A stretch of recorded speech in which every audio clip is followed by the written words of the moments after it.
दोस्तों, आज की कहानी भक्ति पे, एक ऐसी भक्ति पे जिसने अपनी भक्ति को प्रमाण करने के लिए अपने ही भगवान को भुलाने का निश्चय कर लिया। एक ऐसी भक्ति जो अपने भगवान के लिए अपने भगवान को भूलना चाहती थी। आज मैं आपको एक ऐसी कहानी सुनाता हूँ जिससे आपको पता लगेगा कि भक्ति की पराकाष्ठा क्या हो सकती है। एक भक्त अपने भगवान के लिए किस चरम सीमा पे जा सकता है।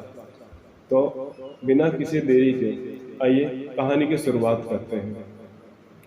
किसी गांव में एक बुजुर्ग महिला रहती थी।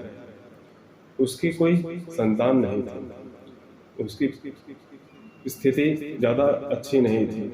एक झोपड़ी बना के अपना गुजर बसेरा करती थी और अपने ही भगवान श्री कृष्ण के बाल स्वरूप को अपना पुत्र मानती थी। उनकी एक नन्ही सी प्रतिमा लेके अपने पास रखती थी और इसी को बेटे के जैसा मानती थी। और जब उसको सुबह खाना खिलाती, उसको नहलाती, उसी को उसका ध्यान रखती, एक बेटे के जैसे उसका ध्यान रखती थी। एक दिन की बात है, उसके पड़ोस में एक आदमी को बड़ी हिचकियां आ रही थी। वो हिचकी ले लेके परेशान हो गया था। तब वह वैद्य के पास जा रहा था और जाते हुए बुढ़िया का कुटिया सामने पड़ी और कुटिया के सामने वह बुजुर्ग महिला बैठी हुई थी। जब उस महिला ने उस आदमी को देखा कि उससे पूछा उसका कि भाई तुमको ऐसी हिचकियां क्यों आ रही है, तो उसने बोला कि मैया, लगता है मुझे कोई याद कर रहा है, इसलिए मुझे बार बार हिचकियां आ रही है। मैं क्या करूं? इसलिए अपने ही सारे प्रियजनों से मिलने जा रहा हूं कि जो मेरे को याद कर रहा है वो उससे एक बार मैं मुलाकात कर लूं और मेरी हिचकी बंद हो जाए। अम्मा जब इस बात को सुना, उस बुजुर्ग महिला ने तो बड़ा ही अचरज के साथ सोचने लग गई कि ये मैं क्या कर रही हूं। मैं इस बाल गोपाल की कैसी पूजा कर रही हूं। मैं तो इसको इतना याद करती हूँ, इसको तो कितनी हिचकियां आती होंगी। बेचारा ये तो हिचकियां ले लेके परेशान हो जाता हूँ।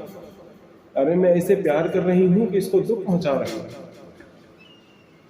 अब वो इसी बात को लेके दिन रात चिंता करने लग गई कि कैसे मैं अपने पुत्र को याद करके उसको परेशान कर रही हूँ।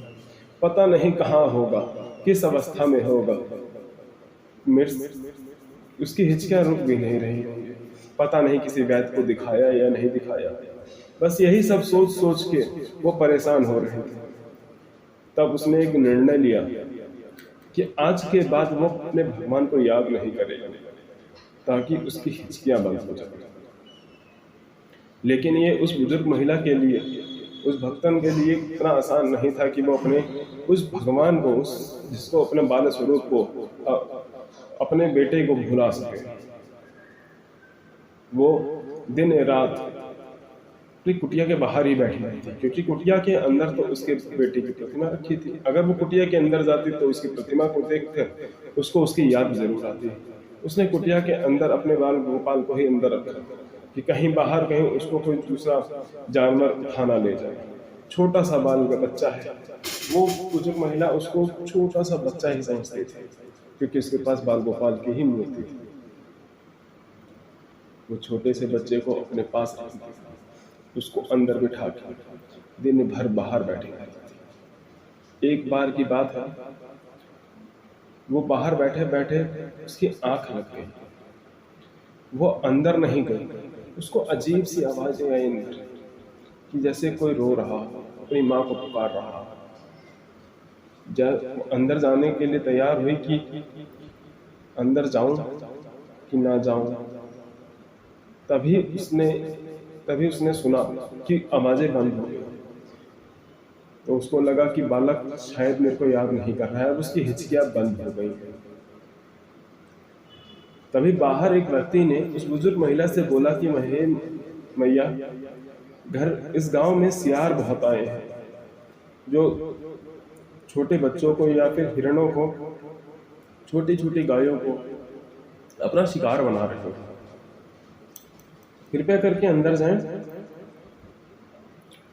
और अपने घर में जो भी है उसका ध्यान रखें। अब वो बुजुर्ग महिला बड़ी चिंता में आ गई कि मेरे घर में तो मेरा ही एक पुत्र है छोटा सा, जिसको मैं बाद में भगवान के रूप में पूछती हूँ, वो बाल गोपाल। अगर मैंने दरवाजा खोला तो कहीं सियार आके हमला ना कर दे, इसलिए वो पूरी रात बाहर बैठी रही, उसने दरवाजा नहीं खोला और अपने प्रभु को याद भी नहीं कर सकती थी कि उनको हिचकी आ जाएगी, इसलिए वो बाहर आंखें पूरी रात जग के उसने उस बालक का पहरा दिया, अपने भगवान, अपनी मूर्ति का पहरा दिया, बाल गोपाल का पहरा दिया।